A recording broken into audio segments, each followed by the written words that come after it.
Yep, I can hear you. I don't know why you're coming in over there. Hold on a sec. Let me fix this here. I'll put to...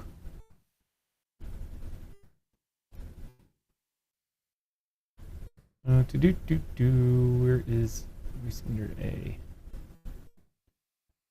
A. All right.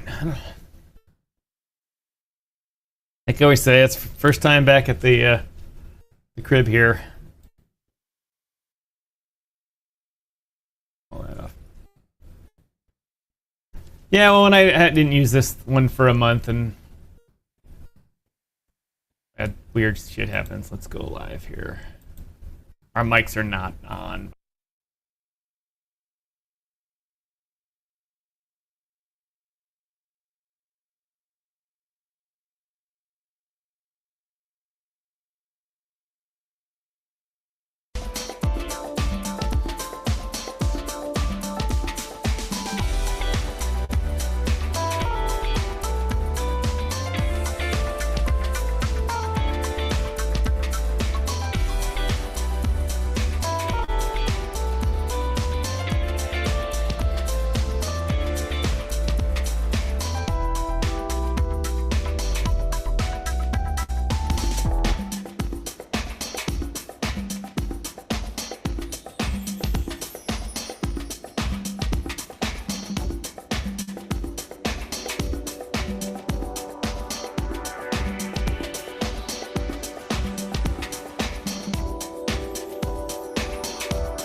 There we go.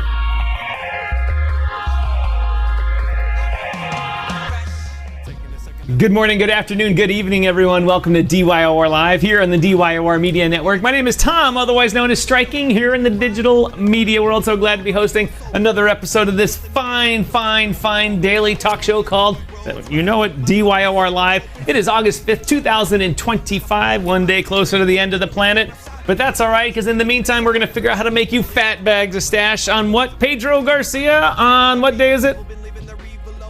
Technical Tuesday. Technical Tuesday, ladies and gentlemen. Technical Tuesday is where we bring the world's leading economic indicators to you that affect day traders and long-term investors as well. Why? So you can learn how they affect your bags. If the dollar's getting stronger, you're like, well, this has to be a good thing. Not all the time. Is it getting weaker? Well, yeah, we can export more, but then things cost us more. Where's the fine line?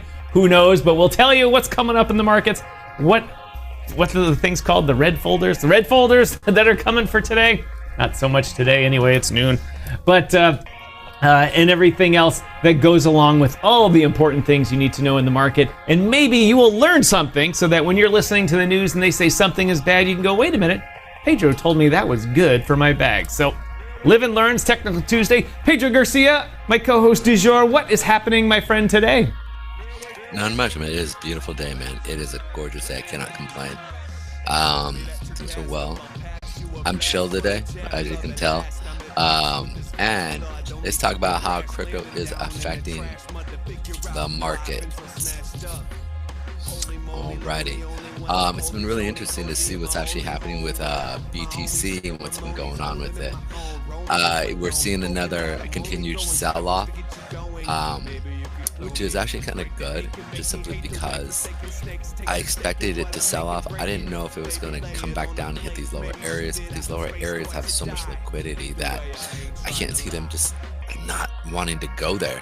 So I said yesterday it was really important for us to get above that 8-period moving average. If we didn't, we wanted to see at least good volume. We did not really see really good volume, and we saw it above. It was at the average, but it's not like it's substantial. So it obviously is retracing back to pull liquidity. So it all depends on what's going to happen here with Bitcoin. If Bitcoin sell off today, right, has established more sellers than buyers, then it most likely will continue down. But we're noticing right now, even on the hour chart, that during the evening they were pushing it up to drop it today. But I don't know if it will come down to that 110 to 107 area. It just depends on if they have enough buyers to keep selling off, because ultimately you need buyers to affect the sellers. So that sellers, if it is negative, or if we have a sell buy period right now, then that's what's going to affect whether they'll be able to keep pushing it down. And you're like, but Pedro, that seems opposite. Yes, it seems opposite, but the reality is for every seller you need a buyer, and for every buyer you need a seller. And based off how the algorithms are playing, meaning a buy sell or sell buy ratio is where it determines. And so if you have a sell buy portion in the market, and this is more of a trading standpoint, it's going to want to push the market down. But again, the key word is buy in that. So if you have a sell and no buy, then they got to push it back up to push it down. And so this is that circumstance where we see the market do this type of situation where we see it was selling off, but it was too many buyers stopped because they keep getting crushed. So then they push it back up for the next 2 days so that buyers step back in, and then they start again with the sell buy. So they have more than enough buy. So people think their buying is coming in. We should see it push back up. The key point in that is to see if the sellers are overtaking the buyers past this point, which is going to be kind of the liquidity point right here. So we're kind of waiting and seeing what's going to happen there. Let's go ahead and put that there. Let's see. Welcome, everyone. Part 2. Having a little trouble with the comment machine here this morning. I upgraded it, and it's not happy. Getting the YouTube chat, but it's not grabbing the Rumble chat. So I gotta work on that. Got it. Here we go. Gotta love it, though. You know, it means that it's a good thing. Here we are. Okay. Do you have the comment machine up, Pedro? I do. Give me 1 second. Pull it up right here.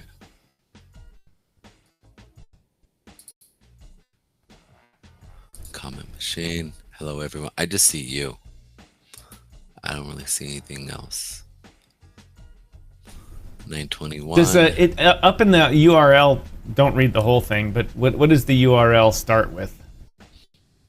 The code at the end of the URL. NUPP. Yep. All right, we got the right one. All right, I'll work on that while the show's going on. But anyway, Pedro, continue on. Tell us what's going on with Bitcoin. I played around with it a little bit last night. I'll tell you about that in a little bit here. Did you take the short? We'll go over that in a second. I did today, yes. Nice. And I made me some money. Go get that money. Go get that money. So key point is this: is it's coming back and we're testing that 50 period moving average.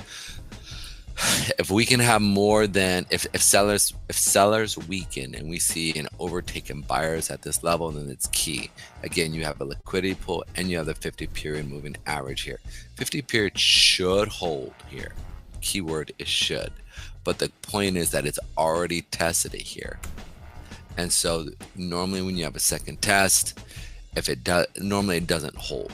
And so that's why I'm sitting there going, one primary reason why is we're not really seeing an increase of volume per se, and so that's why I'm more apt to sit there and say that this is not going to hold. But if you look at the hour chart, we don't really have a lot of supply wicks here. So to me, even as we were pushing up, we were watching demand wicks. You had 1, 2, but you had more demand wicks as we were pushing up, except over here when they were looking to bring it down. But even then, we don't have a lot of supply wicks. Like there's no big supply wicks, meaning they put in a bunch of sellers. Yet we do have demand wicks that are increasing. So that's why I'm more apt to sit there and think that we are most likely going to go up than down. So it's kind of a mixed bag there. It just is. I mean, it's just that's the best way of putting it. On the day chart, you can see here that we don't have a ton of buy volume. There's definitely been more selling pressure. But then at the same time, when you look at the smaller time frames, as they're coming down, they're establishing orders, meaning they're putting in orders so that as it's coming down, they have sellers to take the buy side for their positions as well. So like I said at the very beginning, I don't really know if it's going to hold. I think it's going to hold, but I don't know when it comes to that second test of the 50 period moving average. When we hit it again here, I'd expect to see Bitcoin have some type of reaction. If we have a strong reaction where it's just you see a big demand wick, a big sell-off, and then it gets bought back, that would communicate to me, all right, yeah, this is definitely starting to get strong here. But I don't see that happening. So that's why I'm more apt to think it's going to sell off. But again, this is trading, right? This is trading. You build a case and then you wait and see if that case is confirmed. So that's why I want to see if that's a good way to talk about it. You build a case just like a lawyer's building their case against the other guy. Gotta figure out what they're doing, read their mind a little bit, look at the evidence presented. Mm-hmm. Look at past decisions. Yeah, that's exactly what you do. You're building a case, look at past decisions, and then from there you bring up that case and then you test it on the courtroom. And if the juries like it, it doesn't even mean there has to be the truth. Just if you can get the juries to like it, then they'll buy it, and then all of a sudden you get a conviction your direction. And it's kind of like how the market is made. I mean, for 2+ years, we've had fake numbers, but the majority of the people agreed to it, so the market went up. Go figure, bottoms up. That is on. All right. Alrighty here. Alrighty. Well, I got myself into 2 trades in the past, we'll say 14, 15 hours. Let me look where that was. The market was coming down. Let's see, what chart am I on here? It was coming down last night, last evening between 7 o'clock Eastern time and midnight. And I rode the 8-period moving average down, Pedro. Nice. Pretty simply, I looked at the different time frames.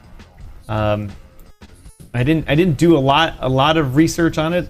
I was watching the movie Apocalypse Now, which is one of my favorite all-time movies, and I hadn't seen it in a while, so I was scrolling by and I saw it and I'm like, I click. So ended up watching that, and but I was watching the market. And I let a bunch of 8-period ticks go down. I could have made more money, but I said, yeah, it's got about 10 of these in a row, or 10 or I don't know, a whole bunch of them in a row generally, following the 8 period. And so I said, all right, let's just put a little short on. And I made $24 or $36, something like that. Nice little trade for me. And then this morning, I saw the dumpage starting, and I just piled on. I FOMO'd into the dump. What time? I shouldn't say I FOMO'd. I saw it rolling over there. I saw I waited like 2 or 3 candlesticks to confirm that it was just going to keep dumping. And then again, the 8 period just said, hey, we're still going down. And so I followed that down and made about $50 on it. So those are my 2 trades of the past kind of 2 days. And worked out very well. Very simple principle. Watch what the 8 period was doing. Pedro bangs that into my head a lot. I keep forgetting it all the time. It's probably the simplest trading strategy there is. The trend was going down, and the 8 period was going down, and it was respecting that, so I just followed it along until it didn't anymore, and then I closed my trade out for a victory. Freaking love it. I love it. I know, it's one of those ones where you're like, man, I wish I had $1 million account. It would have made 500 G's last night. Well, not 500. It would have made $50,000. Well, I wouldn't even think about like that. Just look, because here's the thing. That's when you start to do stupid. Yeah, just look at the percentage. Just look at your percentage. Like, you don't put a ton up. Don't put your huge bag in. Be smart. Put in a conservative amount that you want to risk. So the market knows when you put the huge bag in. They know. Yeah. Yeah. They're like, we're waiting. They're like Mr. Burns in the background waiting for you to do that. He's going to put up 500 X leverage with his 75% of his bag. Boop! Against you. No! It's interesting. I don't even think it's like that. I just don't think that you make good decisions when you do that. When you go I would agree with that, Pedro. I would agree with it. I'm sorry, go ahead. Agreed. Yeah, and so what happens is, because you're thinking about playing your whole entire bag, you're not using your logical part of your brain. And so what happens is you make a bad decision.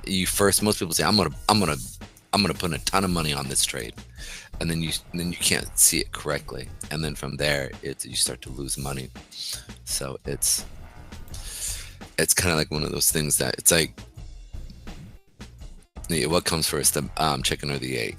Why is that doing that? I don't understand.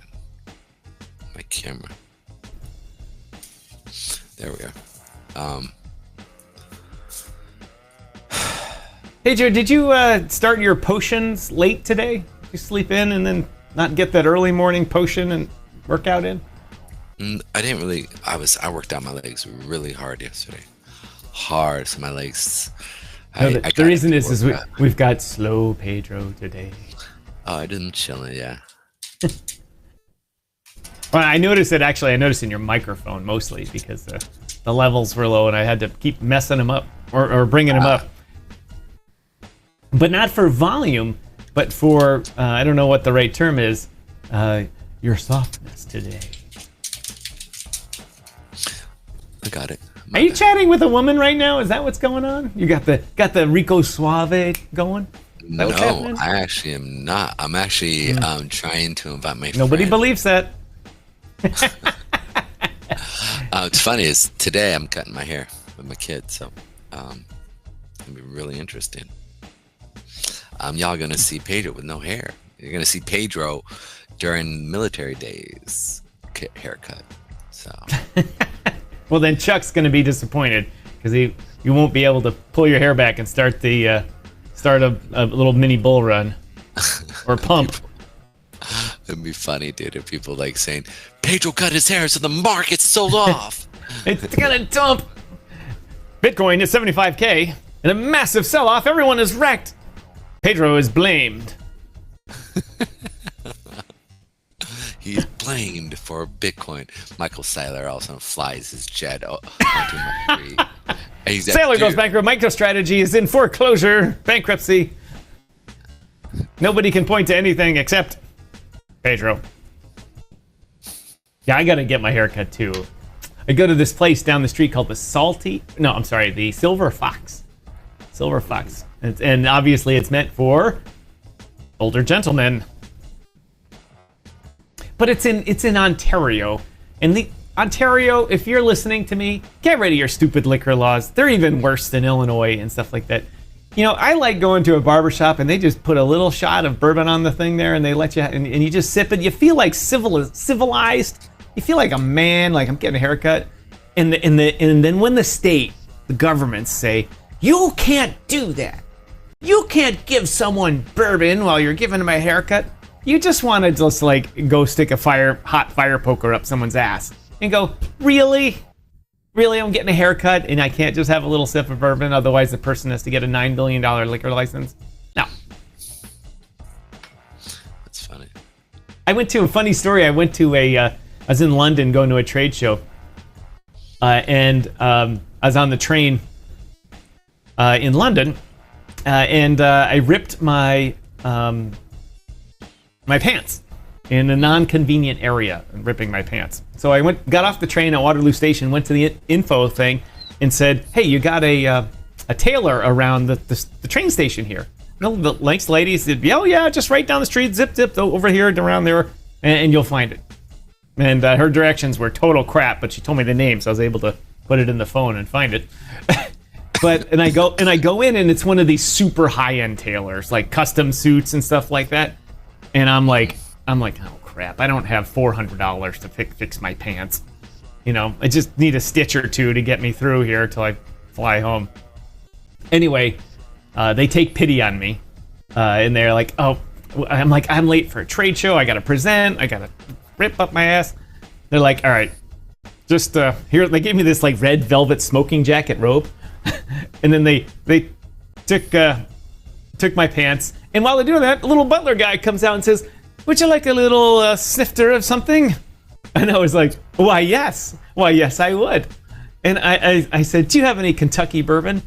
And he said, "Well, we do have some of the fine English whiskey." I was like, "No." He said, "I see your point, American." So he gave me, I don't know what it was, but it was some nice bourbon, some sort. And I sat there like a gentleman, like one of those movies that, you know, Distinguished Gentleman or something. Is the king gonna come by later? Oh, sorry, I've had a lot of caffeine this morning, Pedro. Anyway, they fixed me up, didn't even charge me.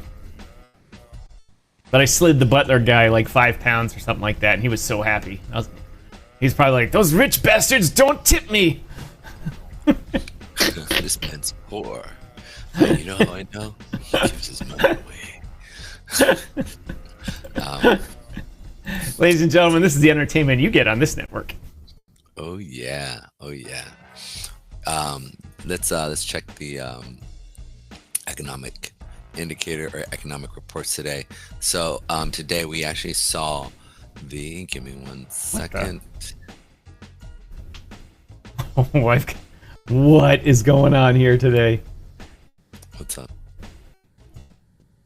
So we had the ISM's non-manufacturing PMI, and also we had the ISM's non-manufactured prices, and it was really interesting. The ISM's was 0.1%, and it was less than what they forecasted.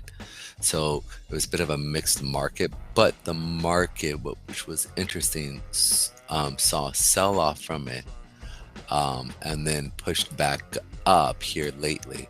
So it's been really kind of interesting to sit there. I tried to go long. I got stopped out for the first retest of the 8 period. And then so I'm looking to try to capture the rise up here.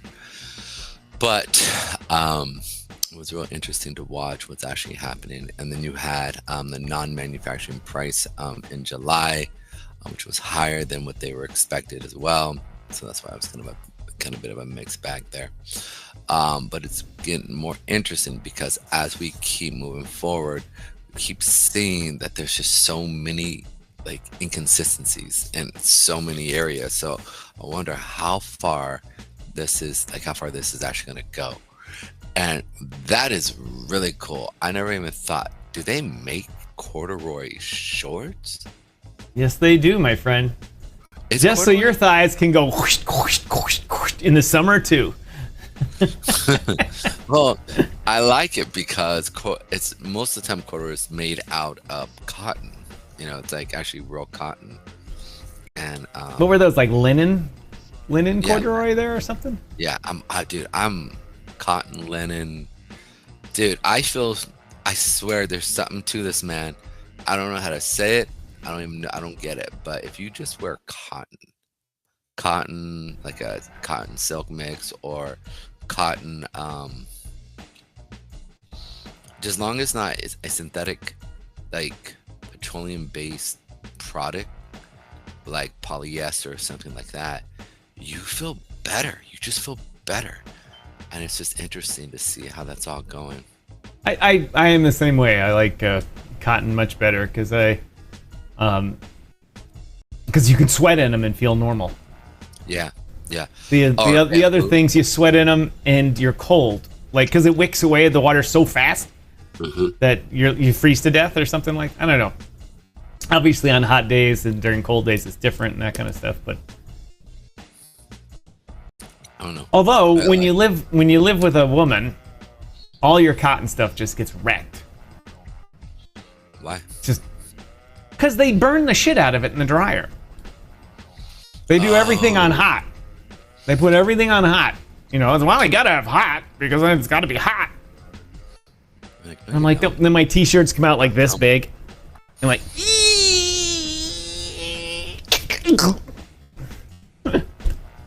I don't know.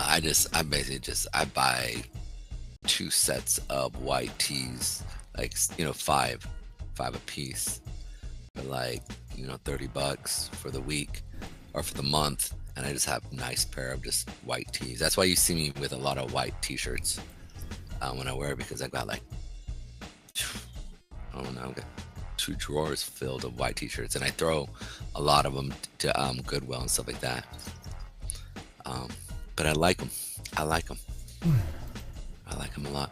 All right, so let's check out the charts here and see what's actually happening here overall with the overall markets and what we're seeing. Nice, coming back down here. Okay, where are we sitting here on the 5? Still kind of indecisive. We should continue down because we're watching the seller wicks get put in. You can see right there, it's coming down, so I'm expecting it to come back down to this low here, that 112. I've got two pricing charts and I can't figure out why. Got to love it. I don't know.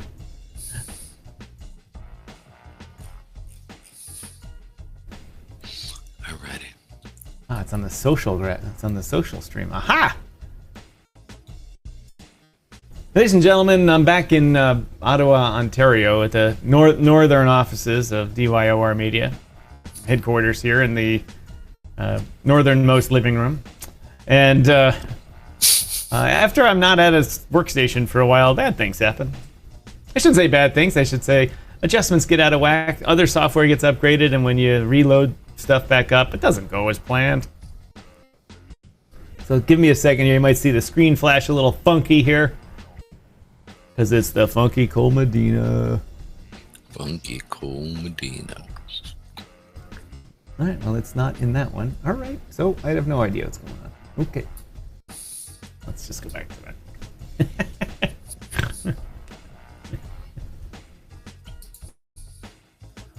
Let me know when you're ready. I'm ready, sir. Okay. Are we doing the intro for Technical Tuesday? Yes, ladies and gentlemen. I thought you'd never ask. Ladies and gentlemen, one of the good things about our job here, especially this job as producer here, I get to press these buttons here. You know what this button is? It is introducing the little part of the week that I call Technical Tuesday. And it's not playing. There we go. I played the credits.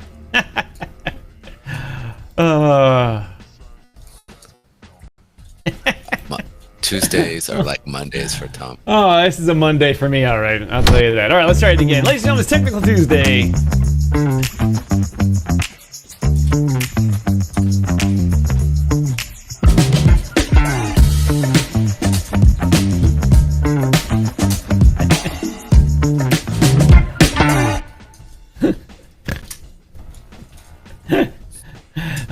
right, ladies and gentlemen. Just an interesting day here. Technical Tuesday is the home of none other than Pedro Garcia, in which he brings the world's leading economic indicators to you that at least affect the day trading day or long-term investing, how you look at it. If you don't get some good information that'll affect your trade today, you will get a little bit of information that affects you how to consume the news and understand what's coming down the pipe in the future. Pedro, what's going on in the world of Technical Tuesday? Excellent. So we've got a lot of stuff going on, which is actually I'm excited about. So one of the things I always do, right, is I look at the global market at large, and we talked about here a couple last week that I expected kind of a bit of a sell-off here, and I said because we have this right here, a bit of a gap here. Was sitting right here, and I go, they're definitely going to come in and fold or come and get it. But I go, we're also seeing it. When was this? Boom, this was Tuesday, Monday, Friday, Thursday, Wednesday, Tuesday. So this day, I said this day on this day right here, I said, you know, we kind of got a full thing. I'm expecting to see a bit of a sell-off and see what happens from the charting standpoint. So we've seen that kind of bit of a sell-off now, and we saw we didn't really see a huge increase in seller pressure. If you look, I mean, it's not really exorbitant, whereas when we were watching it down in this level. So this is, for me, looking at it, I'm going, you know, I expect to see then with that level, we'd have to retest this 8-period moving average and expected to see a bit of a sell-off here. So we didn't really put a lot of demand wicks in as we're coming down. So again, I think we're going to come back and test that 168 on the euro, not the euro, on the URTH. I always hear people say it, and I always think to myself, I need to commit that memory, but I don't. It's so funny. Like, come on, man, you need to come on, baby, let the good times roll. So one thing that I'm looking to see is where volume is going to be sitting. And so for me, I'm going like, are we going to see an increase in volume in the world's trading? And I'm not really seeing anything, especially on the pullback up here as it's moving up. So that's why I think it's going to continue down, and potentially I talked about coming down to that 161 area, to the 161 or 161.99 to the 161.47 area. Again, this is going to affect all markets in the world when we see this type of fall here. So whether it's the Hang Seng, whether it is the Singapore, this is going to affect everything. And partly it's because of the U.S. economy. It's actually happening there, so it should kind of drag the rest of the economies down. With that said, we can speak of the ES. So the ES is doing something similar. So we saw the sell-off on the ES, which is the futures, and so you can, for the S&P 500. So you saw this come down. We found support here on the monthly zone here. You can see right here. We came down, found that support, and pushed back up. I put this in over the weekend because I wanted to see where we were sitting on the monthly chart, and sure enough, we were right down in this lower level here. So when I was looking at that, I go, I see what they're doing. So they're playing here. And the key point is this, is as we're coming up into these higher levels, it's important to be looking to see if the 8-period moving average is going to hold here. If it does, then we'll expect it to come down, but it all depends on how we finish off today. If we finish off today and we close around that 62.95 area, which is going to be the lower portion of here with higher volume than yesterday, that is a huge indication letting people know it will most likely continue down into the week. With that said, this would also drag down. We're seeing the correlation between Bitcoin again, but that will also drag crypto down if we see the S&P 500 sell off. Now, by how much? I don't think it's going to be that much. We're definitely going to push against it, but I would expect to see some slowdown in relationship to the S&P 500. But I expect the world to, like I've been talking about, how when it sells off, expect money to come into, when the S&P 500 and Nasdaq sell off, expect money to come into Bitcoin And so I don't think it's going to go down that far. But again, I'm looking around to see if it's going to close around here, this area here tonight for today. If it does, then expect it to continue down. If not, then we'll see it test this low area right here, or this gap area right here. And then after that, we'll wait and see again, because we just don't know what it wants to do. This was the information that was brought in about just the wrong numbers that we've been talking about. And so that's why we had to kind of gap down and sell off. And then also there were other numbers that were reported that wasn't favorable. So that's why we saw the sell off. Yesterday's push up wasn't a it wasn't a huge sign saying it's going to push up. If you look at the volume, it was about average volume. And so I'm expecting this now. We saw the gap up here. That's why I'm expecting it to come down, down to retest this low. I believe this is last month's low. So we'll see if we get below that. But right down in that 161.42 ever, and as well as the 61.77, we have the 50 period moving average sitting here, which is important to be looking at, because a lot of times institutions use this as a buy area. If we see global demand step in, then expect it to continue higher. If we don't see it, then expect it to go lower. Now it could look something like this. Okay, we come down into it, right? We come through this, we hit the 8 period moving average, or excuse me, the 50 period moving average at this level. Then we swing down, we wick down into this area here, and then we could most likely come back up, and then we'll see some basing and then go up, right? But again, this is all predicated on if we close lower at today and see what happens with today. So this is kind of a hurry up and wait and see type of thing. So that correlates then to the Nasdaq. Nasdaq is actually showing a little bit more strength, I feel, just simply because we're watching the Nasdaq really kind of just trying to push higher. You can see it already pulled past this gap and it's wanting to go higher. So this is where I feel like you could see Bitcoin getting pushed, or you could see the Nasdaq getting pushed up in relationship to this, but we'll wait and see how that goes. Again, this is a little bit precarious, because this is the point where either we go down, further down, and we make a new lower low, and then potentially a lower high, and then we see a descent down again. A lot of fundamental people that I watch are definitely calling in for lower lows based off the numbers that was reported last week. So that's why I actually posted some stuff on my Facebook page with a lot of my personal friends saying, hey guys, if you don't have 2 jobs, get 2 jobs. So in case you get fired from one, you have another one, and try to find something like, I know it's hard to work 2 jobs, but it's better to have some 2 jobs. I've got 5 jobs. I know you know that line, what that's from. Living Color? In Living Color. The Jamaicans. We're Jamaican, man. I have 11 jobs. I have 11 jobs. I am the fireman. I am the... Okay. So, with that said, I'm watching Nasdaq here kind of close to see if it's going to decouple and from Bitcoin. And if this does sell off and I see Bitcoin going up, I would expect to see some big shocks that correlate with that. So you can see right here, here's the Nasdaq, and let's check out Bitcoin here. You can see how Bitcoin has sold off a little bit more. We've had this consolidation sell off more, but I feel like we want to see it go higher. I think Bitcoin wants to go higher here, but it all depends. Say that again. Where do you think it's going to go higher?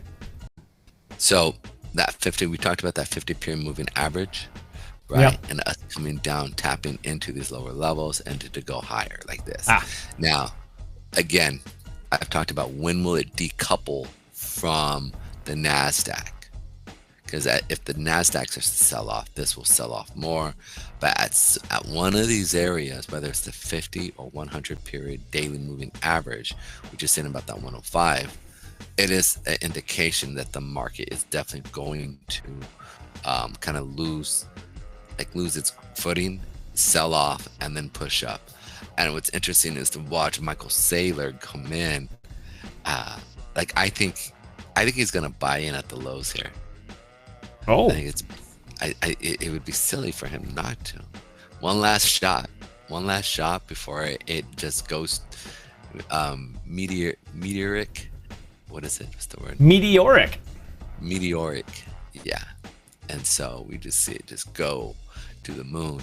So it would be really interesting to see him not wanting to jump in at these levels. So what was that statement that CZ talked about that you want? Was it 0.1% or was it 0.1 Bitcoin? You and I have been getting this confused. I thought it was 0.1 Bitcoin, not 0.1%. 0.1, so if you have 10 of them, you have 1 Bitcoin. Yes. Yeah. So that means if that's true, then that's $10,000. So you're right. And I was wondering if you could you check that to see if what he actually said was a percent or was it 0.1? You know what? I looked into it before, and I didn't find it easily. I just realized because I had a friend of mine, we were talking. Go ahead. I'm gonna say I'm a little afraid to open up another one right now because my computer is running a bit slow, as they say. All right, I got you. No worries then. I'm using the built-in Rumble comment machine today because mine is busted. I upgraded it, but it's been working fine forever, and so I decided, well, I'm back here. I might as well upgrade all the software that I need to. And of course, the upgrade said, in order to properly work, you need to reboot your browser. And I'm in the middle of streaming this, so no, I'm not updating my browser. What did CC, the old CEO? Pedro, just trim. The market says we're going down. Say less. What's up, Just Trim? How you doing? Is he on YouTube? No, it's Fire Chicken. Ah, I see. Okay. Just a trim. And next thing you know, he's Pedro indicator alert. Pedro sat in the barber chair. ETH broke support. Sol turned into soup. Even USDC flinched. God help us all.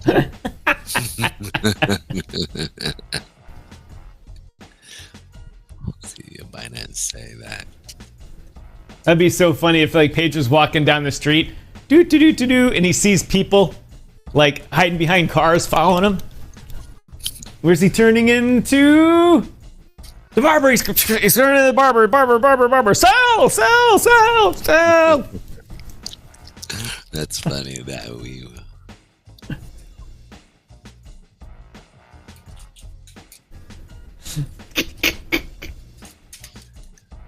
Give me one of the BTC. All right. I'm curious. The fun and joy here. Oh yeah, I just want to see. So, CZ, the former CEO of Binance, made a striking statement that owning 0.1 Bitcoin could become the future equivalent of the American. It was 0.1. It wasn't 0.1%. I thought it was 0.1%. I remember because I looked at it on the coin. No, it was in Cointelegram. It was I think it was Watcher Guru that I was looking at. Yeah, Watcher Guru is when it set on it. It said percent, and yours interesting. Sorry, I just noticed I switched to this screen for a reason. But I noticed the spot price is once again higher than the futures price. Well, maybe we are going. The futures market's thinking we're going down. They're just going to take an axe to the market. So there's a quick pause to let me tell you all about Pickaxe. The creator and user-first platform built for people, not algorithms. You know what big tech is up to? Data mining. That's right. Bot-driven feeds, black box AI deciding who sees your work. Instead, Pickaxe hands you an algorithm-free chronological feed with native Rumble playback, auto-publishing of your live streams, free blue check verification, and full monetization control. Full monetization control, your voice, your rules. Best of all, the web version is live right now, and our iOS and Android apps drop next month. On Pickaxe, your Rumble videos play seamlessly right in the feed as if they were built into the platform. No embeds, no workarounds, just smooth native playback. Even better, it's in beta now. Creators can connect their Rumble channel to Pickaxe to automatically post live streams and videos so your followers never miss a moment. You can also write full articles directly on Pickaxe today, and later this year we'll be able to blast them out as email newsletters. With one click, build up your own email list for direct audience access. Monetize on your terms through paywalls, revenue sharing, or affiliate ads that auto-insert promo codes and tracking links. And because bots shouldn't steal your spotlight, no. Pickaxe hands you a free blue check so everyone knows it's really you. We're building tech that builds up humanity, algorithm-free, noise-free, human-first. Head to pickaxe.com, sign up, and take your platform to the next level. Real voices deserve a real home, ladies and gentlemen. Right here is a QR code for Pickaxe for this ad. Viewers watching it live or in the playback, click this QR code. If you're watching it on TV, hold up your phone and click it. Just do us a favor. It shows our advertisers and the people that sponsor these segments that our audience is real and interactive, and it makes a big difference to us. But ladies and gentlemen, pickaxe.com. They're not even asking for your money, Pickaxe. Where's the QR code? Here. They're not even asking for your money. They're saying go to pickaxe.com and sign up to find what it's like in one of the newest social media platforms out there. And especially, Pedro, Rumble's doing a good job of getting our content distributed out various different ways. And their partnership with Pickaxe allows us to get on another social platform essentially for free. So I'm going to check it out for sure. But anyway, thanks to pickaxe.com for sponsoring this segment. Definitely. Thank you so much, Pickaxe. Appreciate. Click on the link. Help us make some money.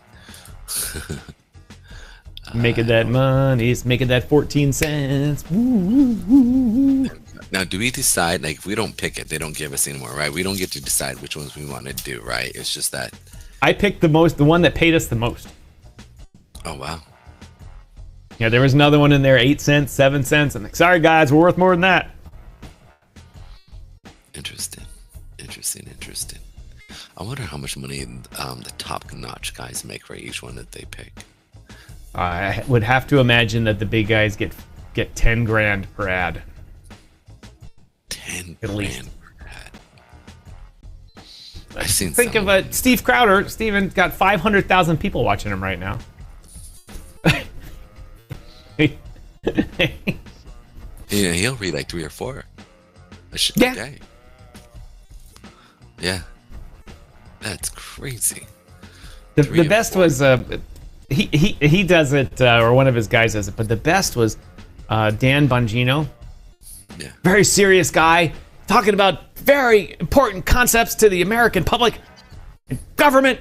And by the way, did you get the new AIM controllers? You just merge right into it and then get right out of it and be like, this and that and rah, rah, rah. He was really funny. He's one I'm really disappointed in him. Just this, how he's handling the Epson. He just kept talking about, you need to release these things, you need to do this, do that, and then he gets in there and he's like, Bondi straight up says, we have the stuff right here. I can't believe what he's done with all these tapes. We see he's literally thousands of girls he's hurt.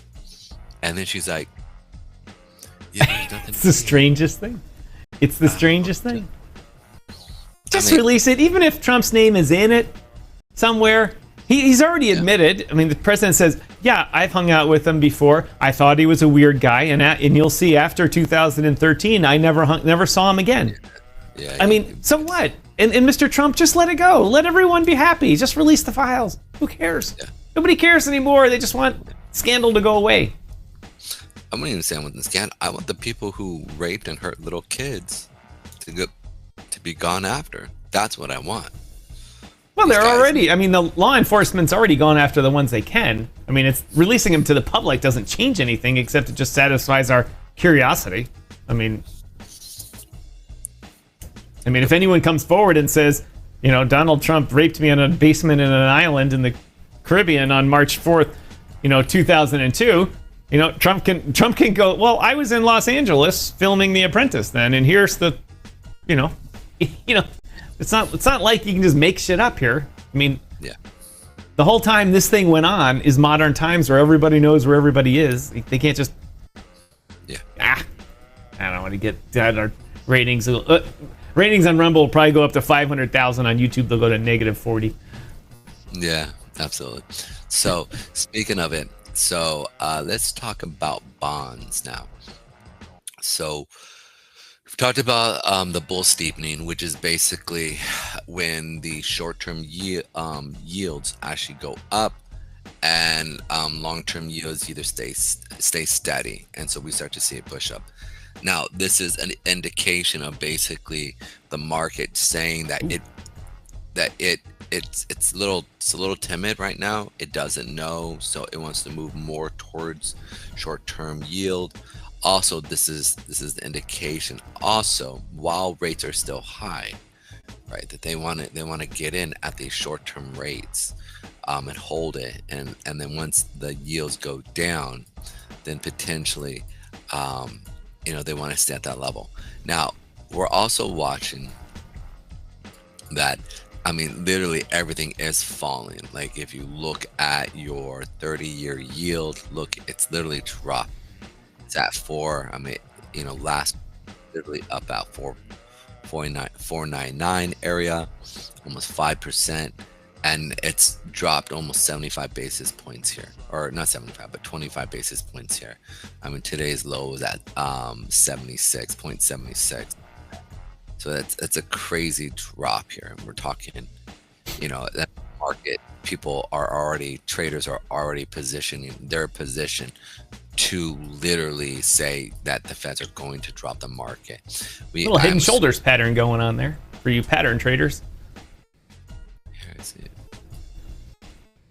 Whoop. Or cat ears, however you want to look at it.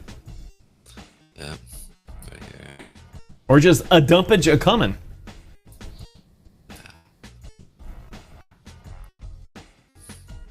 So you can see that's where it kind of held right here. 1 second.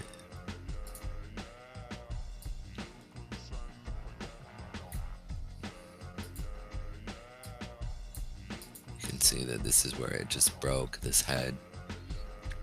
While Pedro's lining up, I want to remind everybody that this is an educational video and not financial advice. Nothing herein has been reviewed or approved by any authority. Opinions here do not represent those of DYOR Media. Make sure to do your own research and make your own decisions based on how you want to trade and either win or lose your own money. This is edutainment. We educate you and entertain you. You make your own decisions about what to do with your money. Let's go. All right. Yeehaw! Okay. So, if you guys also do us a quick favor, if you are watching us live, if you guys could jump in real quick and just type some stuff down in the comments, even if it's something silly as like, I don't like that guy with the long hair. I don't care. It doesn't affect me, but it would help out our live show. If you want to make fun of us, please, I have no problem with that again.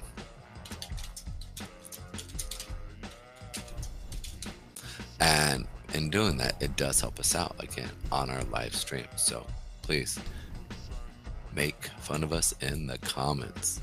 No problem with it. All right, next. Let's go. Some stuff. B&B. I love it. Not comments down there, but actually comments if you go into like the comment section. So we have that's the live chat, and you have the comment section. You'll see what I mean. It's in the it says add a comment in it, not the message area. That helps again with it. Now let's look at some stuff here with the 30-year yield and the 10-year yield. So 10-year yield, we're watching. You can see here that we still have some really interesting stuff, right? So look right here. You have 4.78, and then you have that's 30-year, which is this. This is nice. You want this. You want to sit there and see this happening. But if we start to see, okay, this is really important, the majority of the short-term yields get above the actual long-term yields, then we get the bear steepener, and then that's when things kind of really start to go bad. Right now we're kind of a bull steepener, but if we start to see everything get way above, we see the short-term yields right here really start to get above the long-term yields. This is where I start to get a little worried, and that's really based off of the 2-year yield right here, and it's going to be your 10-year yield is what we're looking at. Okay, and so once we start to see that 2-year yield get above, and that 5-year yield get above the higher yields, which are right here. Once we see these right here start to get above these right here, that's when we're kind of worried. That's when you're like, okay, stuff's about to hit the fan and we're about to go into a depression. We've talked about that. So that's why I'm warning you guys so we can sit there and pay attention to this, and we can take advantage of it as the market starts to see a bit of a sell-off on yields, or we start to see an increase, but we're really going to see a sell-off. I think we'll see the sell-off happen more with the long-term yields as we start to move forward here, but we'll see what happens. Okay, bonds, same thing. 30-year, we're seeing already starting to get up to our area here of the 117 area. Down here last Tuesday, we were right in this level here. We started to push up. We saw the pullback, and then you see this here. Pedro Damas, morning. Oh, what's up, Crypto Unicorn? What's up, Connect Me? It's good to see you. You guys rock. All right, you can see here that last Tuesday we saw the push up, and let's go to the previous Tuesday to that. Okay, so back in these levels, as I was talking about us finding support on that 8-period moving average down here, I said we're starting to find support there, and we're starting to gain momentum here. And so you can see as we're pushing up, you can see that the 8-period is starting to hold. So as we start to see price expand, we're going to see a bit of a pullback right here. Hey, you got it behind your picture there. Can you move that over just a bit? Oh, yeah. That's good. That's good. So we should see the bonds, and again, this is the 30-year ZB futures bond. But you can see around this level here, you're going to see a bit of a pullback here. So that's your 400-day period moving average. We just got past the 200-day period moving average. And so with that, I would expect us to see it kind of come down, find support on that 8-period moving average is sitting right here, the purple line, and they expect it to continue higher. And so this is what I'm kind of expecting. We're coming up to this level right now. And I say this level between prices, the 1722 area to the 116.18 area here. And so I'm expecting that to act as resistance. If that does act as resistance, then your 10-year will actually pull back again. But the key point I've talked about our 10-year is that our 10-year, I expect us to really hit that 122, 121 area when this really starts to take off. This is our target, our long-term target. And right now we should be ahead. We were talking about this down in January right here. And so this is taking a little bit longer than what I expected. But we should continue higher as the ZB starts to get going. Expect it to push hard. Your 5-year, if you're looking to trade on a cheaper level, your 5-year is going to act as the same type of trade. If you want to trade for your futures, I think this is such negligible. You want to wait for the pullback down into this lower level here of the 8-period at that 108, 175 area for your bonds there. All right, so let's check out the VIX. The VIX actually popped up on Friday, And so we saw a relaxation of it when we saw it come down. But you can see today with the negative numbers popping out, you can see that you can see that it went up, right? So, or the mixed numbers, I shouldn't call it negative numbers, but mixed numbers that we saw, I would expect us to see it pull back to that A and continue higher.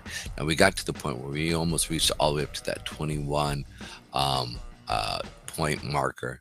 And here's the thing, it pierced this right here. It's pierced it twice. And so the VIX is a volatility, a metric that you can watch to see what's actually happening with the S&P 500. So I've been watching this, because if this starts to climb, that means that people are getting nervous. And so this month is going to be a crucial month to really determine whether or not we see this market drop. And so it's really important to be paying attention there. Let's go ahead and go into the next level here. So with that said, India, we talked about this level here. What shit show that's been lately. Yeah, that's been fun.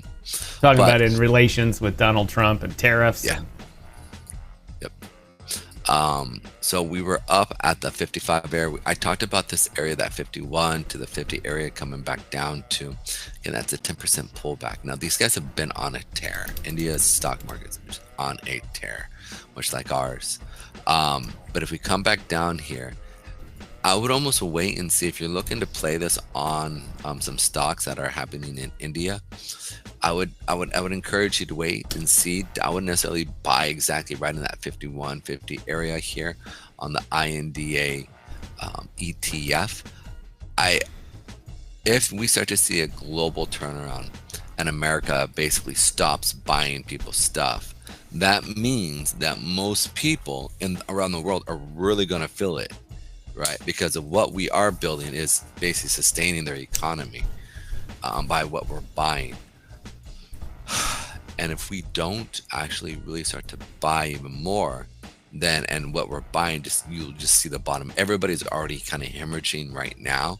But imagine if America just simply says, we're kind of afraid that we're going to lose our jobs, everything's going to fall apart here, so we're going to hold off on buying stuff. Hence, you don't have the creation or the manufacturing around the world. We're getting going. So this is one of those things. Again, this is correlated there. Now let's check out the dollar here, or actually China. So China of all places, which I found really interesting. Is this China stocks? No, this is PGJ NFT. I know. What does it represent? ETF. It is like our S&P 500. China stocks. Yeah, China stocks. Okay, yes. China stocks, sorry. So you can see here that we came and hit our supply area. We're starting to continue down, and we talked about it potentially coming back down to here, right? And so that's basically going to be about 30% bit of a drop here if this comes back down. And it's going to, again, bring a lot of pain into China. So if they start to see a lot of pain, they will divest in their economy. And I think they'll definitely they'll need some security. So I think they'll actually start to buy treasuries. I do. I know it sounds crazy. Through crypto, basically come in and buy off the chain, buy in from the chain, and be able to start buying USD through, or USDT through whatever mechanisms that they do, and hence basically be able to save face to their people and still receive a dividend. So it's going to be really interesting to see basically I wouldn't say dividend, but they'll receive a reward by staking their dollars. And since the majority of these companies now are investing, many of the stablecoins are investing into stablecoins, or treasuries to back the stablecoins. This is part of the law that's actually happening, being backed that 1-to-1 ratio, if not higher. So I'm wondering if it's really going to get followed 100%, because as we start to see crypto really expand, and we start to see the expanse of crypto, of a finite system being filled with a infinite system, then we're going to see it really start to balloon. But again, one thing about, like I was saying, is that Bitcoin is finite. And so you can only get it so big before it really contracts again and finds its stability and then pushes out. And so it's almost like a rubber band effect, which we might see here after the next bear market. I've talked about how far are we going to see the market really pull back. And I realized something as over the week, as I was really thinking over the last few weeks, I realized it all depends on how collateralized it becomes in this next bull market. So if we push out, right, and it just goes to a simple like 250,000, 300,000, which is good. But if this thing goes much further, a potential 500, 600,000 here, without a real solid pullback, we are going to see that rubber band effect come back down. We will see it come back down to that 100 because you have, yep. Because you have that rubber band effect of the collateralization. And because the halving happens, you can only get so much out of that halving. So it's going to be really interesting to see what happens there. Let's go ahead and go into the US dollar.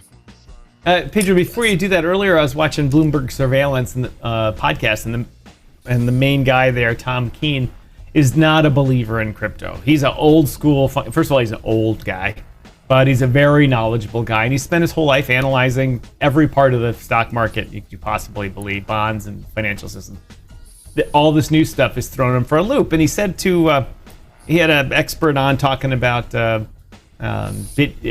just like we did yesterday, Ethereum's 10-year anniversary, and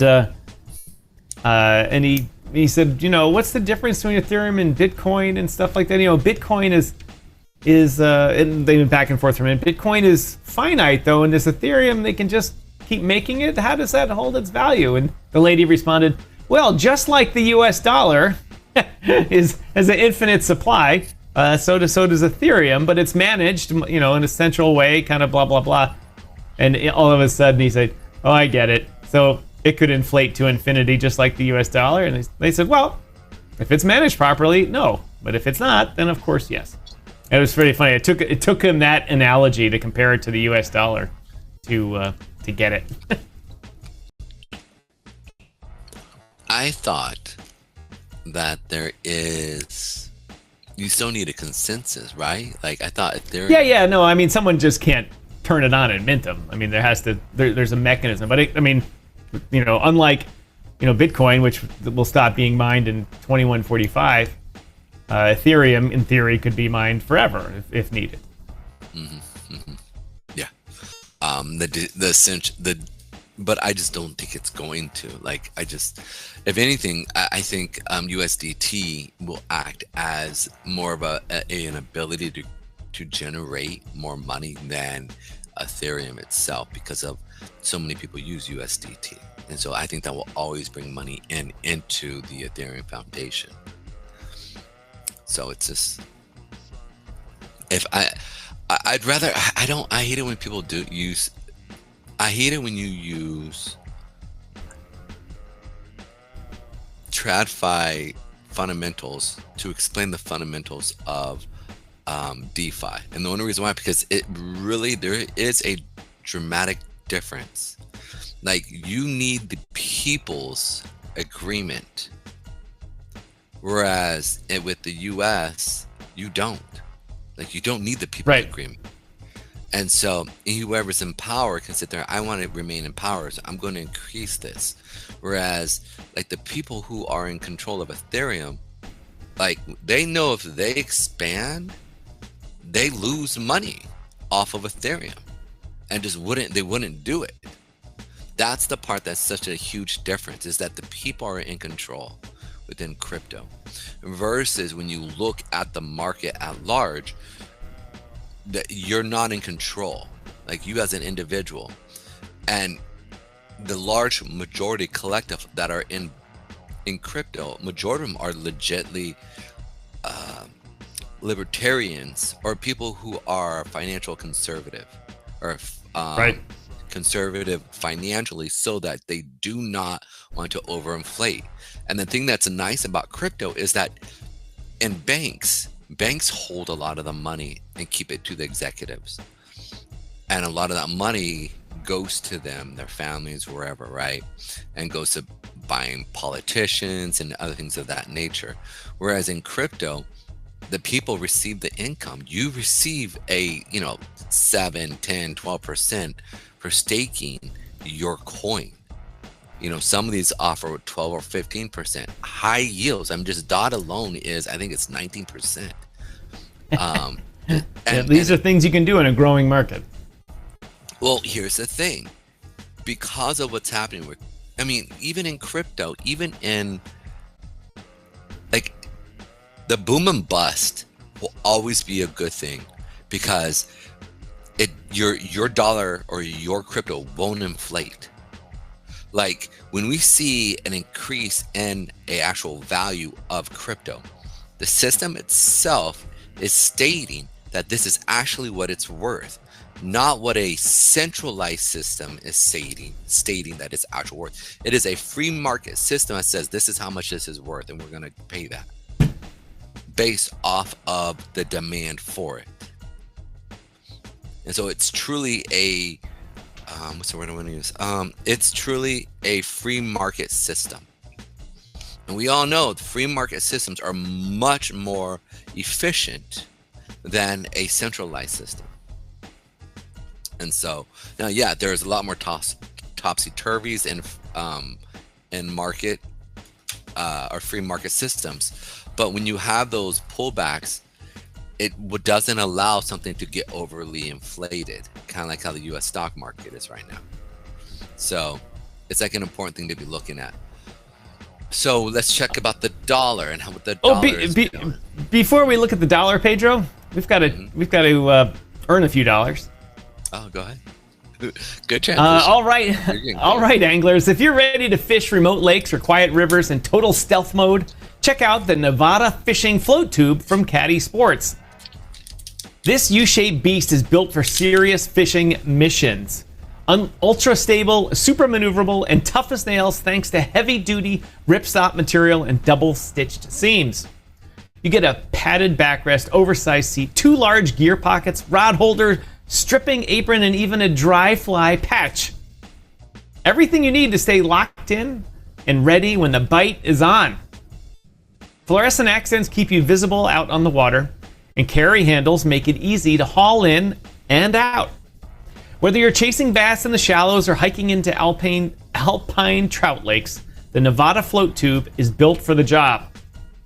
Use code RUMBLE at checkout for 10% off your order today. That's caddysports.com. Get out there, stay light, and catch the big one. Ladies and gentlemen, there's a QR code right here. Right here, that's right. Click it. If you're watching on your TV, hold up your phone, bang, click it like that. Go to their website, check out all their good products, especially their float tube. So thank you to caddysports.com for sponsoring this segment of DYOR Live.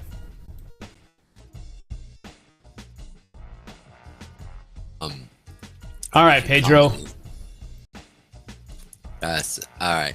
So let's go ahead and go into the dollar here. So we talked about the dollar coming back down to that level of 97, 96 area here. We saw the pullback where it literally came in, got basically did a stop run, came in, stopped a lot of people at these levels, and now we're seeing it push up. So we talked about the pullback coming in off of the 100-day period moving average. We did weaken it, and so now it's coming down. So right now we're actually coming down further than what I kind of expected. We came through the 100-day, or excuse me, the 8-period moving average. So we're going to look at what's actually happening here on the weekly. So you can see right here that 20-period moving average here is holding down the dollar. Now I'm going to bring some stuff that's actually happening here. So remember how we talked about that the copper to gold ratio is important to understand. So typically when copper is when copper is moving up in price, we are seeing price appreciation. That means there is a demand for copper that people actually want to buy, right? Which means that they need to take that copper and then use it for manufacturing, use it to build things, and hence causing the economy to go. And anytime you see buildings being built, typically that means that's an actual real economic growth. This is why people were jumping into China, right, for a while, because they were just like, dude, look at all that growth. Things are going to be happening there, right? And so this is why they were saying they were having, 5, 10, 8% GDP growth year over year. This is why people were just sitting there going like amazed. I mean, there was at one point where they were saying it was like 3%, quarterly, which is crazy. But we all know about China and what it does. But next to that, though, when you start to see an over push where you see gold push up and copper push up, if we see gold push up, normally what that means is it's a flight to safety, or it's a flight to safety in case something happens, like there's a war, there was a huge bombing, during 9/11, we saw gold just jump up, right? It's some major world catastrophe that happens. Also, gold jumps up when you have an economic tsunami that comes in, and in that same sense, you can kind of foresee what's actually happening there, and so people fly to that safety for gold, knowing that you can always use gold, right? It's like the store of value, like Bitcoin. This is why here's my paying for my lunch. That's funny. That's actually really funny. No, I always get a kick out of people saying when they can use gold. You can't use gold for anything. And that's why the Rothschilds stopped using gold and used debt instruments that they traded back and forth back in the day. And that led to the rise of fiat currencies and that type of stuff. Because like I always say, Pedro, you can't carry your goats around. Wow, that's 5 goats. Hold on, let me get it out of my... It's like the video game where you have everything that you could possibly pick up in the bag in the back. Like, how can that person carry 79 tanks in his backpack? I actually opened up an account with a company that they give you like a credit card, and every month, like I don't put a lot of money in. I put like $50 in at the most, but I put $50 in, and it actually buys real gold. They actually buy real gold, and then they give you an actual interest rate, whatever on it. So it's just not sitting there. And so I was like, we'll see how this works, right? And I've actually been kind of impressed. I was like, oh my goodness, they're actually doing it. And it actually shows like how much gold you have, and then how much, what you could spend on your card. So I was just like, that is cool. I sent them an email saying, are you on the blockchain? You know what I'm saying? Like, could I get a cold stored wallet and, buy USDT? Hold my gold in my wallet. Yeah, that's exactly what I was talking about. Like, I haven't gotten any email back yet, but you probably think I'm a crazy guy. But I sit there and I'm like, I would love to be able to actually do that, where I can take that you take that gold and put it onto a cold storage and let it just sit and generate. And then when I'm generating money off of the gold, I want to then disseminate into like Bitcoin, and I give them a little bit of proposal of what they could do. I hope they don't include me in, and they actually just do this, and then from there it would actually make it much more beneficial, because then my gold is more secure. I'm seeing if we could also be a sponsor for them, because I did say that we were the #1. There you go. And so we'll see what happens there. That would be cool. All right, so let's check out the dollar though. The reason why I brought in copper and gold ratio is the other thing, as well as we've seen the drop of the US dollar. One, because when we start to see the global trade slow down, because remember, we've talked about this ad nauseum, Trump and the Trumpian trade, he wanted the dollar to drop so people would want to trade with us and make it cheaper. One of the ways that he did that is talked about tariffs and slowing down the US dollar and the need for it, because whenever you trade, the US dollar becomes the medium of exchange. And so because we are the world reserve, so whether it's China and India, and they tried to trade in gold and other things, and they just said, no, we're not going to do it. Like, they were trying, and they defeated real quick. Need to use the dollar. Yeah, well, here's the thing. Like, I'm not gonna trade like, if I'm going to trade something and I have hard assets, right? I would love to take your gold, but if you're the one buying my assets and you live in an inflationary world, I just lost value because I'm literally giving you hard, real gold value. So I literally just sold off the best thing I could hold, right? And I'm doing this exchange in gold when I'd rather pay you. I was teaching my kid the other day I was teaching some people about this.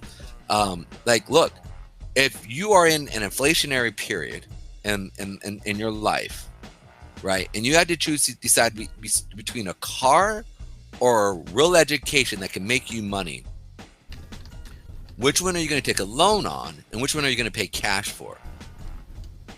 And he was like, well, if it's inflationary, I want to keep my cash and make money off of it. I said, exactly. But if it's, and so like, then he's like, so if I'm going to do that, I want to put my money in, and then he's like, I would want to not give the full cash. I would invest my cash, get 5%, 6% interest, because when you have inflationary aspects, right, things are going up, a lot of times interest rates go up, right? And so I was explaining this to these people, and all of a sudden they sit there and they go, oh, yes, so take your money, make money off of it, and it will equal inflation, and so you would take the loan. I go, good job. Yes, you're doing it. Good job. You're thinking. And so in the same sense, the rest of the world were being dumb, and they were actually using gold, which was doing the opposite of that scenario. And so that ended quick, and they decided to start using real dollars again to do that. Now, on the back end, the idea though is now that Trump and a lot of these nations are coming in and creating new deals, new things to actually talk about, where we talked about going long. Remember around in June, we talked about going long in this area of that 96, 97, actually it was like around 96, 377, at the low end over here. We wanted to go long and expected to go up. And so we've been pushing it the last few weeks. Now, if we see, not if, but we talked about, I said, copper can't keep going higher. I said, we talked about that $6 mark area being kind of like the last area. I said, that's going to be my stopping point, because there's just no way that there's that much demand in creating infrastructure and businesses with the lack of buyers that are in the market. Because whenever you have buyers that are buying stuff, whether it's cars, whether it's whatever type of thing you're buying, prices will go up. We see economic expansion. But when we see a slowdown in buyers, we see economic not deceleration, economic construction, or no, wow, did my brain just said this? Give me a second. Contraction, economic contraction. There we go. That's the word I was like, cut. Contraction. And when we see that economic contraction, that means that buyers are not buying stuff. This is why I do the neuro gum, bro. That stuff helps me out so much. Anyways, let me stop chewing here and put underneath my tongue and have it chill. Okay, so when we're looking at the copper futures, I said I can't keep going up. That 600 is really where my it's just that we were talking about this last week, right? I said at the most, I think we're not going to go above that 6. That's going to be my target at the most, but I think we're going to see contraction, and that's exactly what happened when Trump simply said, "I'm going to put 50% tariff on copper to bring in everybody else." It was really interesting. Tom, do you know how much America actually produces in copper? We're like number 7. Like, it's actually, yeah, I thought it was down there like 8, 9, 10, something like that. I mean, we're not a major distributor, so the fact is that when he said he's putting 50% tariff, I mean, that's like inflationary. No, it's not though. Go ahead. Finish your train of thought first. Okay.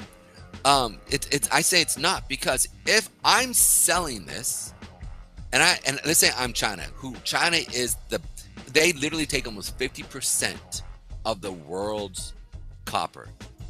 Right. And they buy it from Brazil, from Peru. Okay. So it's like my neighbor from across the street down the road saying, you know what? I'm going to go through, and every time you walk by my house, okay, I'm going to charge you $1. And I'm like, but I don't think I've even driven by your house in a year. Like, what does that have to do with me? Like, I don't care. Do what you're going to do, whatever you want. That is the point of Trump sitting there saying, I'm going to put on tariffs because we don't produce it. And if we're going to put a tariff on somebody, that means that when I receive copper in, I tariff you. That's like my neighbor saying, I'm going to tariff you by walking by my house. And I'm like, but I don't even drive by your house, like, even in a year, bro. I mean, I'll just circumvent you and go around the other way. Take Second Street instead of First Street. Yeah. So this is where I sat there and I go, there's not real demand here. There's not, because it would not have sold off. Hence, now you're seeing if that sell-off comes in, and it's looking like it might even sell off more. I mean, we're talking about it potentially coming back down to the $4 mark, even at $3.50. We talked about this area here, but with the amount of sell-off with the volume coming in, it just doesn't equate to what it kind of blows me away. We should not have seen it come down this far. So with that said, I'm expecting things really are slowing down from an economic standpoint.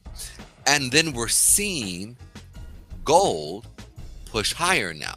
Remember, I restructured our target. I said once we pulled back to this area, because I thought we were going to pull back down to this 3190 area, to that 3123. And when we came in with this candle last week or 2 weeks ago, when we came down, and I was like, this is a lot of seller, but we should have come down further. I said, they're going to push us higher. So I said, expect it to go down, pull back, and push back up. And so this is what we're watching now. And so my new target for this year is potentially 20 or 3801 area. Because if we start to see the market and everything fall apart, I'm expecting to see this really take up. And that we're talking, it's going to be a big deal if it does, right? Like, we're going to see people run to gold. We're going to see people run to Bitcoin and everything that correlates there. Right. So this is where I'm restructuring this. And so if this happens, a lot of dollar is used. So the dollar and copper ratio also is at play here. If I'm looking at it, and we're watching again, and this is again, remember we talked about with the US dollar, we went from that 96 area. I said we could get to the 104, 103 area. But as we were pushing up, I said, you know what? I'm going to pull that back down a little and say between 101 to 100 area and see. Because if there's not enough demand in copper, and when people actually trade copper, what do they use? I just went on a huge diatribe on that, right?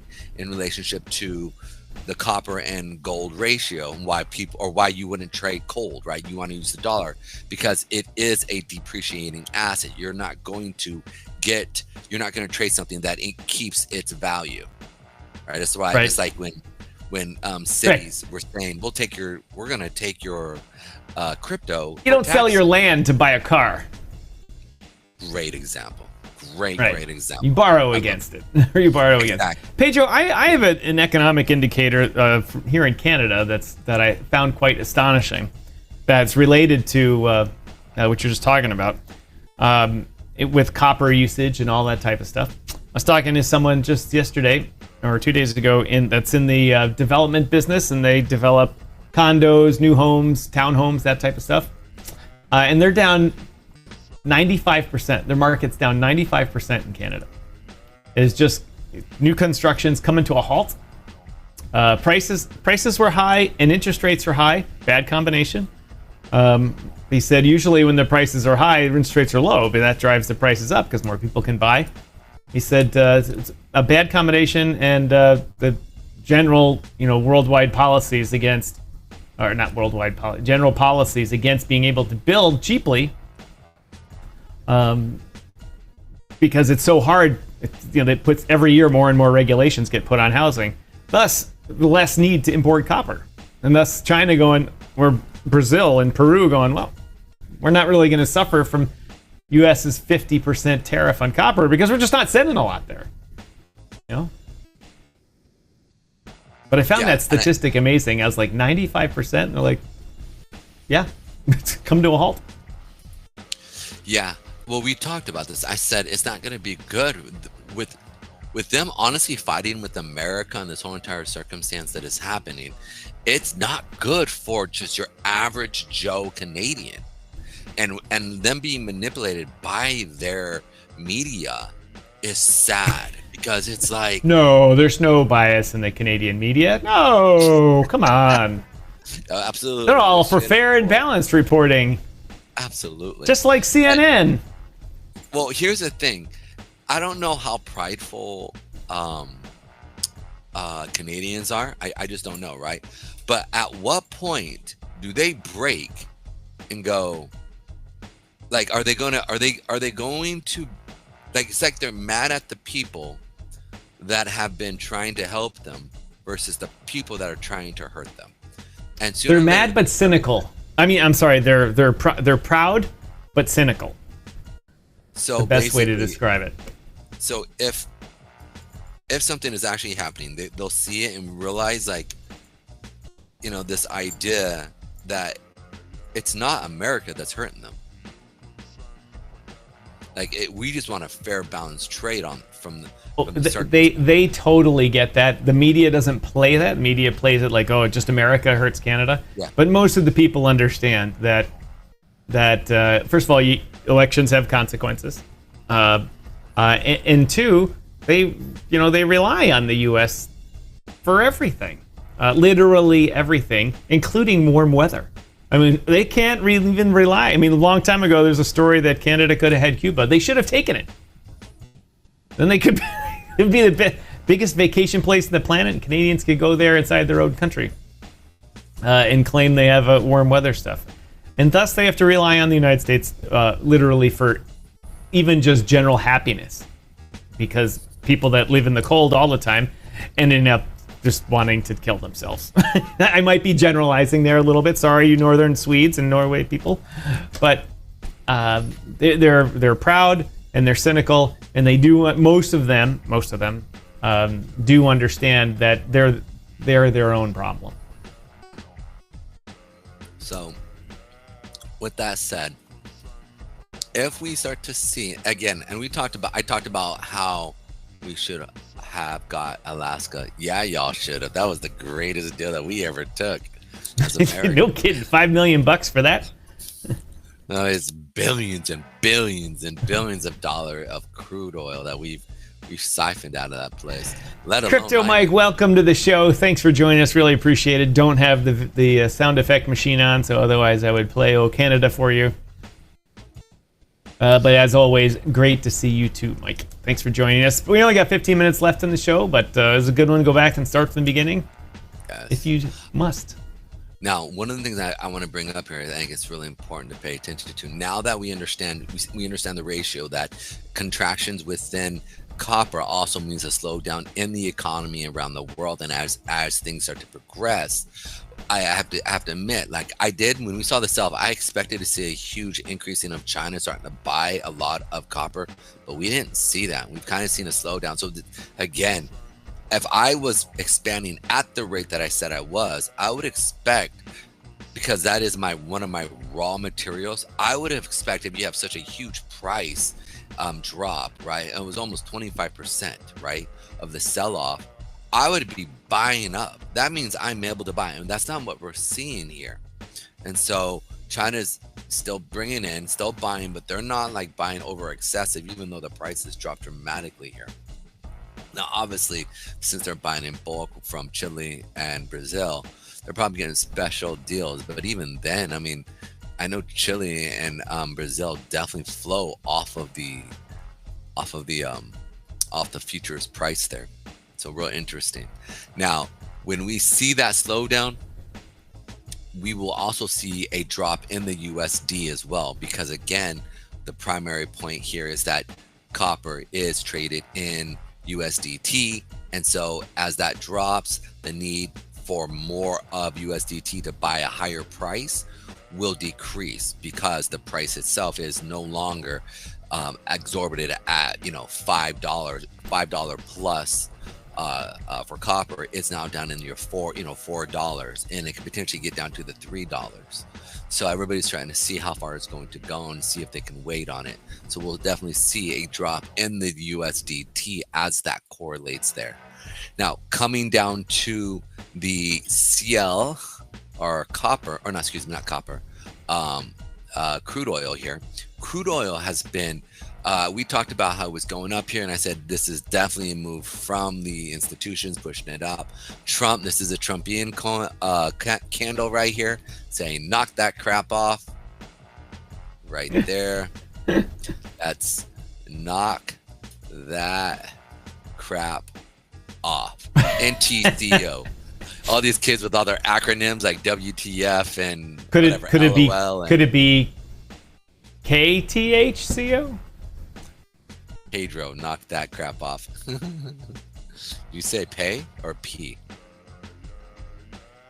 I was saying the word knock is spelled with a K. Oh, snaps. You are right. K. Thank you so much. Yeah, as everybody knows, I'm not a speller. I don't even pretend to be. But it would be, I pray one day somebody uses that against me, dude. I'll be like, yeah, I'm special ed. I didn't really know how to spell, and I'm not going to fake the funk like I'm a great speller. But you know what? Let me talk to my chat GPT.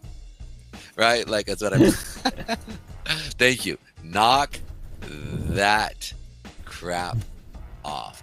KTCO.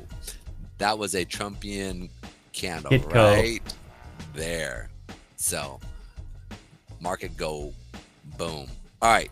So we were talking about that 200 period. We saw the sell off here. I think we're going to see a decrease in demand, because as things get really rough, we're not watching a lot of people go out and really push in the driving mode. We're not seeing the real demand this summer that they were really hoping for, right? Trump was like, oh, we're going to be winning. Everybody's going to win, right? Well, when are we going to be win? And so right now people are kind of afraid. So we're not seeing a huge demand for summer driving. We're nearing September. And so I'm expecting to see this thing come back down to that 62 and potentially that 60 area here. And so we're going to wait and see. But I expect us to go from the 166 area all the way back down to the 60 area, and potentially, if this thing does start to see some hardships and we don't see the demand come in, that 55 area is another demand area that we could be coming back down to. So, but right now, our nearest trade here that we're looking for is that 62, 64 area. Or excuse me, Pedro, last week, I went back and watched the show again, as I do periodically, and I remembered that I brought up the concept of where the production cost is right now. And for a West Texas Intermediate, WTI crude oil, it's right about $55 right now. So coming down into that area right there is bad news for the producers. Good news for people who want to drive their jalopies around the country all summer. But bad news for, well, not really summer. I mean, summer gasoline's already been made. But it's not good. It's not good. The price, well, we say, well, that'll help out the economy a lot. But then it drives a lot of the producers out of the market and makes us more reliant on import oil again. And we don't want that. We made a big stride of weaning ourselves off of Middle Eastern oil and other people's oil too, to a point where we're technically a net exporter of oil. We still import certain types of oil. There's many different types of oil. And but it was very good. It's good for our national security, just like hopefully manufacturing will be good for our national security one day. So I actually that $55 mark, you're like, it's got to stay above that. So this is the reason why I'm saying this is if interest rates drop, people stop buying, people are afraid, and we see job layoffs. What does price typically do? What does inflation typically do? Remember 2008? Now, 2008, everything just sucked. Yeah. What happened was you had a thing called deflation that actually happened. You didn't have right. If people are not buying things, they cut their prices. People not just cut, they slash. I remember the 6 months prior, you were buying a car for $10,000, which now they're roughly around $40,000. They dropped them from $10,000 to $5,000. I mean, they were trying. I mean, it was literally just if we can get somebody that we just want to be able to pay our people, right? Like they just want costs. They didn't even care about making money. They just wanted to survive. And so they bought a car for, if they can make a 0.5% increase or a 0.2% and stay up above the water, they did it. That's what they did. And so this is actually what I'm kind of expecting. I don't post a lot of stuff on my Facebook page saying end times and right? I'm a pretty positive guy. But I sat there, I said, if you have one job, go out and get 2 jobs. You need a couple side hustles. And you need to make sure that you're doing this. So if you get laid off, you can have the ability to take care of your family on 1 other job or potentially 3 if you need it. This is what I'm expecting, right? Trump talked about it's going to get really bad over the next 6 months. And he was talking about that over the week. And I was like, over the weekend, and I was like, ooh, he knows. Like, he knows it's about to get bad. But he also said it'll be about 6 months, which means that I think he's going to purposely allow this thing to fall apart to be able to actually create, say, Jerome Powell drop the interest rates. Now, interest rates is going to have other issues, right, that he's going to cause because people are going to be in between interest rates, right? People bought in low, people bought in high. And then once you drop it again to another lower point here, it's going to cause issue with people holding in between. And so your guys who are down here are going to relinquish those. The guys up here are going to hold, and you're going to cause demand here at this level. And so it's going to be hard as we move back and forth with interest rates. He doesn't know that yet. I mean, I'm not saying he's not smart. I think Besson understands this. But if he knows, like, there's a good 6 months that it's going to be really hard, he's got literally, if he cannot pull this off and bring in real construction with real jobs, it's done. Like, midterms are done. Like, you are going to lose the house. That big, beautiful bill, you're going to have to add more pork to it. Hence, then what is going to happen is you're going to see this baby here skyrocket in flight. You're going to cause inflation that's going to kick in. So you will have deflation, then you will have inflation. And so it's going to be this topsy-turvy here. So again, I'm trying not to get too detailed because we're just talking from week to week to week. So as we start to move forward here, you see how I kind of change the narratives and I prepare us, right, of the market kind of doing this. And then, yep, and so that you guys, because I don't want to overwhelm you guys because this gets just too much, and Tom has yelled at me multiple times. So I'm trying to keep cool here. Now let's talk about major tokens here. Not tokens. Just be cognizant of the time here, Pedro, because I do have to go. Same here. We'll make this real quick. All right, let's talk about MicroStrategies. MicroStrategies came down to our area of that 177 area here. I actually thought we were going to hold up here. I thought we were actually going to continue, but I talked about if it can't get above the 8 and 20. But I thought we were going to get going above that. I really did. last Tuesday. I was like, I expected to kind of see it go, but we didn't. We came down to our area here. So if this does not hold and we start to see it, I'm actually going to be looking to pick up strategies down at, because the next level here is that 344 area. And then the next level here is the 335 area, or 235. Now this will be at a deep discount because we see a broad market sell-off within the S&P 500. We will see MicroStrategy drop down even though Bitcoin is going to go up. And so when that happens, I want to be picking up strategies as it moves forward, as it's selling off. And you'll see the divergence come in as we start to see a sell-off, and it'll be a good area to buy. And again, you can buy MicroStrategy in fractal shares on Robinhood. So you can pick up some and actually loan it out and receive a dividend off of it. So something to be paying attention to. Next, you can go here. Hold on, Pedro, before this thing times out. Oh, and my limit hit. Sorry, I thought I was going to be able to run one more ad here, but I don't think it's going to let us do it. Nope. Why didn't it? Always interrupt me. It's okay. You can always interrupt me. You don't need to wait for me on that. Cancellations limited. Cannot issue new deliverable for this campaign and content. All right, let's try this one. All right, ladies and gentlemen. Once again, another message for our outdoor crew or anyone who just wants to be ready for anything. Check out the Red Pro Series 72-hour emergency kit from Caddy Sports. This is a serious 72-hour survival pack built into a rugged, tactical backpack and loaded with everything one person needs. 2,400 calories of food bars, 5 water pouches, thermal emergency blanket, 36-piece first aid kit, emergency stove, and canteen cup. It has a 5-year shelf life, so you're covered for hurricanes, wildfires, blackouts, whatever life throws at you.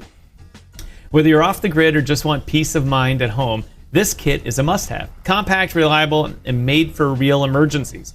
Use code RUMBLE at checkout for 10% off your order today. That's caddysports.com. Gear up, stay safe, and be ready for when it counts.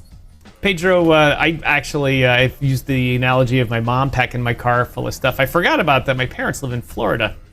And one time they were leaving a hurricane, and they got out fairly quickly. And my dad said it took them a long time to get out, but they live in the north. The people who live in the south, it took like 8 hours to drive, forever. And there's large parts of Florida that they're, the stores that people evacuate, the McDonald's evacuates, all those places where you're like, oh, we'll just get something to eat on the way. People are going 8-12 hours without food unless they have an emergency kit in their car with them. Pack it up.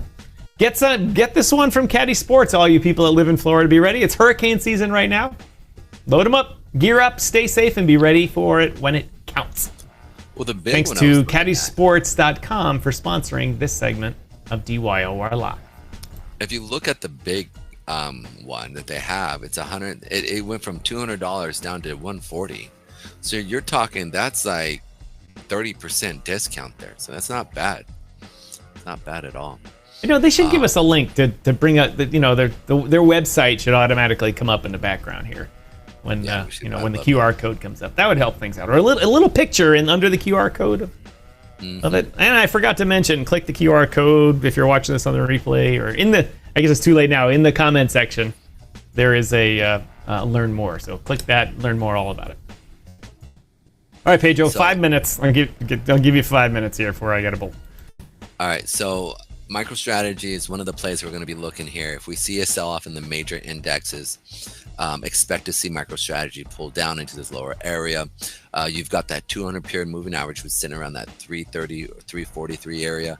The other one's going to be around the 339 area here, or excuse me, 239 area. I know this is a big sell-off, but this is a big slip and slide all the way down here. So if we get below that 200 period, and again, it should look something like this. We'll see it probably boom, pull back, boom, come, sell off, boom, push up, boom, boom. So we'll get ready. And obviously we have the 200 or the 400 day will probably push up. So again, all of this has to do with what we're seeing here. When you look at Bitcoin and a lot of these coins here, I'm expecting to see I'm expecting to go up here. I'm expecting things to move. You have an idea.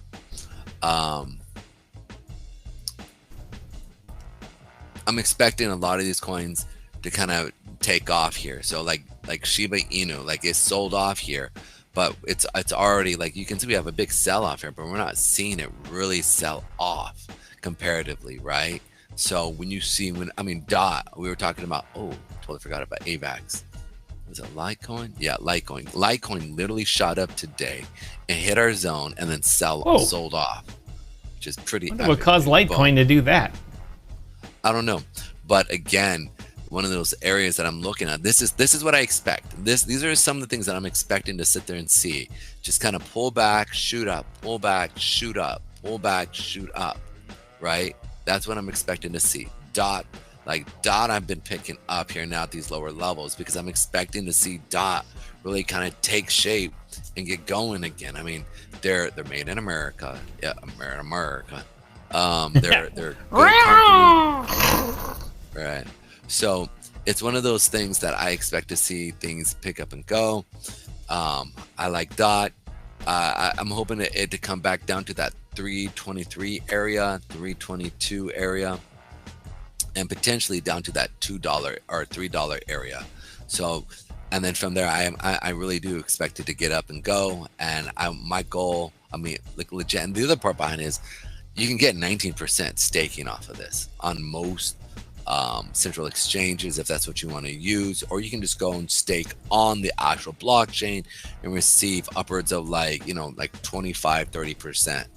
So that's not bad, and that's yearly, right? This is what I was talking about earlier today. So we're at these lows here, and if we could see it get back up to that 56 area at the peak high here, it's going to be nice. And potentially $150 DOT is not bad at all. That is my price point that I do expect. And I know it sounds crazy because we're barely at $4, but that's what I'm seeing here. Solana is definitely looking nice here. We're coming back down.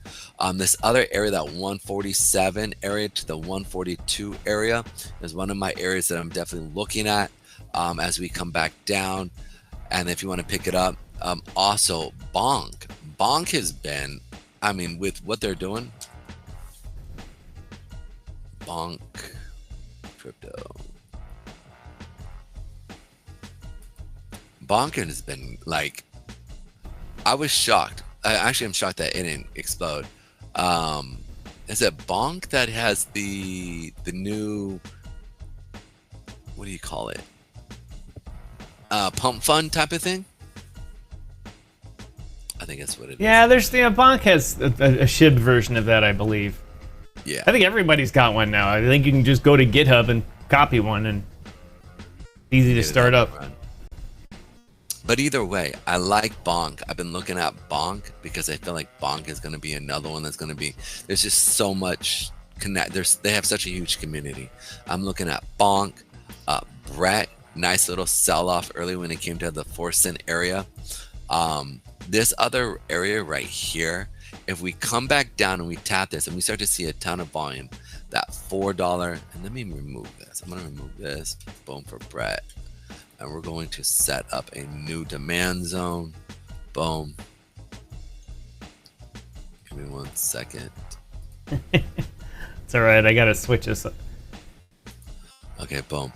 So I like this area of that 3817 area to the 3322 area for a demand zone on the monthly. So that's this new area coming back down. It's roughly the same area, but I wanted to just create a new one there. You potentially could see this come back down even further to the 353 area. So we'll monitor this. But when this comes down here from Brett has such a huge community that I can really see it get up and go during this next bull run. Crow is showing strength here. Give me a second. All right, next one. There's no time limit. This man understands. I just want to. All right, you're right. You got to go. I wanted to go over that. I went through everything. I want to go over this stuff because I think it's like these are getting ready to explode. They're already been. Many of them have gone, double, triple what they were. Like we were buying We were buying Crow at 7 cents, 8 cents, and now it's already at 15, 16 cent area, and I'm expecting it to get to, like I said, a $3 mark this bull run. So well, we can definitely talk about all those tomorrow. yes, you gotta go. All right, guys, hope you guys enjoyed the Technical Tuesday. If you guys have any questions, please put the questions down in the comment section. We'll read them, and then we can go over them, okay? As Chuck says, he's off to fiat mines. So the slavery of the fiat mines. That's where Chuck is off to now. Thanks for joining us, Chuck. Thanks for joining us, Crypto Mike. Thanks for joining us, everyone that tuned in today, especially all of you Rumblers that contributed to our viewership and allowed us to get so many segment sponsors. It makes a big deal for us, for Pedro and I here at DYOR Live, that our Rumble partnership is growing in both size and value. Anyway, as always, as recently, you're listening to All Gassed Up here by Wes. As we go out of the show today, as I always like to say, thanks for a great Technical Tuesday. I know Pedro puts a lot of work into this. I hope you guys get a lot of knowledge and effort out of it. Let's remember those trades. Right now, it's a little hard to remember them all, but we're coming along with TradeWave, the TradeWave app, which we'll have out another alpha version soon here as I get it tweaked up here. But anyway, as I always say, my name is Tom, otherwise known as Striking, here in the digital media world. So glad to have hosted another great episode of this show, wonderful show that Pedro and I call DYOR Live. The man in the box next to me is none other than Pedro Garcia, the crypto chart analyst, and Pedro Damas de jour. We'll be back tomorrow, same bat channel, same bat time. Be there.